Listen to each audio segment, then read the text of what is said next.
Hello viewers, welcome back to a new video. আজকে আমাদের destination ছিল দীঘা। আমরা স্টার্ট করেছিলাম আরামবাগ থেকে। অ্যাকচুয়ালি বর্ধমান থেকে আমরা স্টার্ট করেছিলাম। বর্ধমান থেকে ডিরেক্ট সগড়াই হয়ে আরামবাগ ঢুকেছিলাম। আর আরামবাগ থেকে কামারপুকুরের রোডটা ধরে আমরা যাচ্ছিলাম, যেটা তোমাদের ক্ষীরপাই ঘাটাল হয়ে যাচ্ছে। অনেকগুলো রুট আছে, খড়গপুর দিয়েও যাওয়া যেতে পারে, আবার তোমাদের উদয়নারায়ণপুর দিয়েও যাওয়া যেতে পারে। আমরা যখন ব্যাক করেছিলাম তখন উদয়নারায়ণপুর দিয়ে ব্যাক করেছিলাম, কিন্তু যাওয়ার সময় আমরা ক্ষীরপাই আর ঘাটাল হয়েই গিয়েছিলাম। এ দেখো এইখানেও এটা আমি নিয়েছিলাম, এইখানে দেখো ঘাটালটা আর 2 কিলোমিটার ছিল। আর এইখানে এই জন্যই আমি ওপরে এগুলো নিয়েছিলাম, যাতে তোমরা ডিস্টেন্সগুলো বুঝতে পারো মোটামুটি। আর ঘাটালের পরে এই দেখো এখানে একটা টোল ট্যাক্স পড়বে, এই যে এইখানে সব টোল ট্যাক্সগুলো নেওয়া হয়। এখানটাও আমি ওপরটা নিয়ে নিয়েছি, যাতে তোমরা ডিস্টেন্সগুলো মোটামুটি বুঝতে পারো। আর ওখানে গিয়ে আমরা মেনলি গিয়েছিলাম যে দীঘায় যে অক্ষয় তৃতীয়া উপলক্ষে জগন্নাথ দেবের মন্দির উদ্বোধন হয়েছিল, তো সেই মন্দির উদ্বোধনের জন্যই আমরা গিয়েছিলাম। আর সেটা ডিটেলস ভিডিও মোটামুটি আমরা করেছি যে কীরকম কী ডেকোরেট করা হয়েছিল গোটা দীঘা।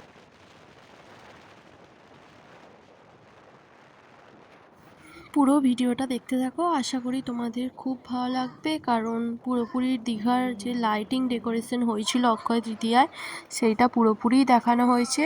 আর রুটটাও মোটামুটি ডিটেলসই দেওয়া হয়েছে। এই রুট দিয়েই তোমরা 4 হুইলারেও যেতে পারবে, বা বাসে গেলেও দেখবে ঘাটাল ভায়া হয়ে বাস ধরলে এই রুট দিয়েই যাবে। দেখতে থাকো, আর ভালো লাগলে অবশ্যই করে চ্যানেলটা সাবস্ক্রাইব করে দেবে, আর লাইক করবে, কমেন্ট করবে। Thank you.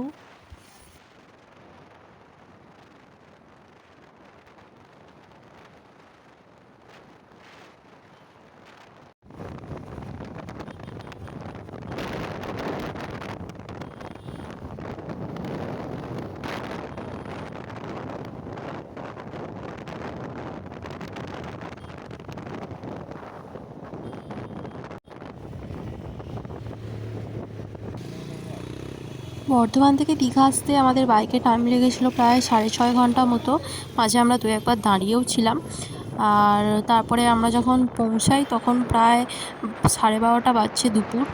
আর সেই জন্য পৌঁছেই আমাদের প্রচণ্ড খিদে পেয়ে গিয়েছিলো। সকাল থেকে বেরিয়েছিলাম, এসেই আমরা আমাদের যেখানে থাকছিলাম হোটেলে তাদেরই নিজস্ব রেস্টুরেন্ট ছিল, তো সেখানে এসেই আমরা খাওয়া দাওয়া করে নিয়েছিলাম রেস্টুরেন্টে। তারপরে চলো সন্ধেবেলার ভিউটা তোমাদের দেখাই, দীঘাটা কীভাবে কী লাইটিং হয়েছিল, দেখতে থাকো।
এই জগন্নাথ মন্দির শুরু হওয়ার প্রথমেই এই যে দেখুন, এটা করেছিল চৈতন্য দ্বার।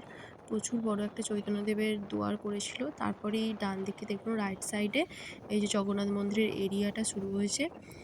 এইখান থেকে শুরু হয়েছিল এরিয়াটা। জানি না ক্যামেরায় কতটা আপনারা বুঝতে পারছেন। আর এই লেফট সাইডটাও দেখুন এত সুন্দরভাবে সাজিয়েছিল, একটা লেকের মতো করে তার সাইডে সাইডে চেয়ার দিয়ে দিয়েছিল। লেফট সাইডেই ছিল জগন্নাথ দেবের মাসির বাড়ি, যেটা পুরাতন জগন্নাথ মন্দির ছিল। যারা আগে গিয়েছেন তারা হয়তো জেনে থাকবেন।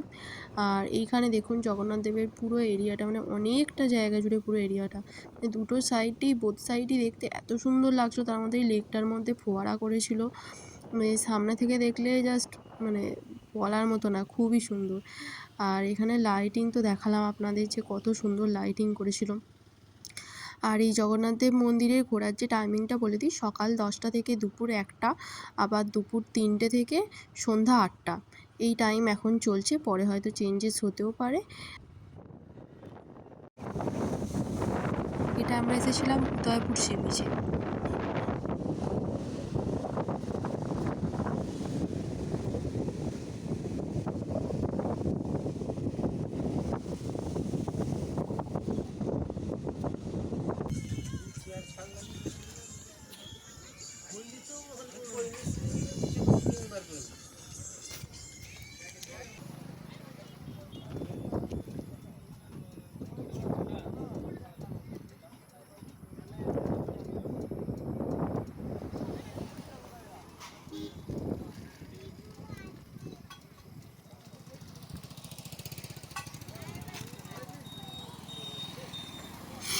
এই দোকানগুলো উদয়পুর যাওয়ার পথেই পড়ে, রাস্তার ধারে। লোকেশনটা খুব ভালো।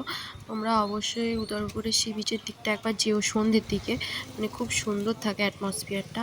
আর আজকের ভিডিওটা এই পর্যন্তই। সবাই ভালো থেকো।